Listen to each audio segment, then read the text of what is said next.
UNAR us recomana per aquest cap de setmana d'exposicions que aneu a la Fundació Privada Fotocolectània, al Passeig Picasso número 14, on veureu una exposició de fotografia de Ramon Massats amb 140 fotografies de la seva primera etapa, on veurem fotografies de la postguerra i també de la seva sèrie de les Rambles. Què més? Doncs UNAR us recomana una pel·lícula fantàstica que es diu 20.000 especies de abejas.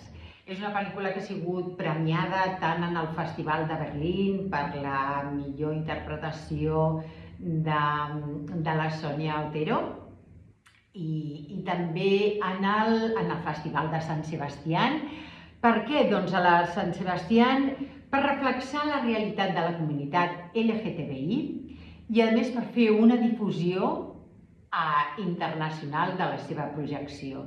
També el Goya 2024 ha estat galardonada per a la millor direcció novel, per la millor interpretació com a actriu de repartiment i millor guió.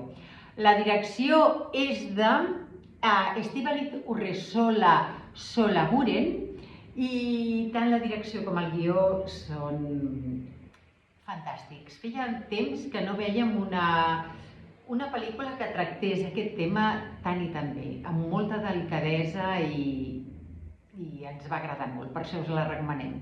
Què més? Doncs de teatre. De teatre us recomanem La presència, a la Sala Villarroel, amb una direcció del Pau Carrió, interpretada per l'Anna Saúl, el Pau Roca, el Marc Rodríguez i la Nausica Bonin.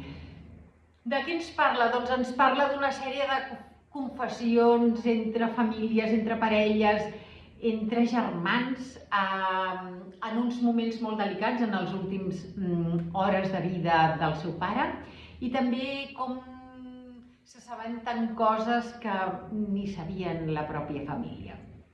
I també, una altra cosa que us volem recomanar és que aneu al Teatre Romea. Quan? El dilluns dia 20.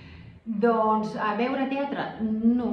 Al Teatre Romea per veure i experimentar unes xerrades d'Aigües del temps amb Perico Pastor. Dius, ostres, però si és un pintor, què fa un pintor en un teatre? Doncs ens farà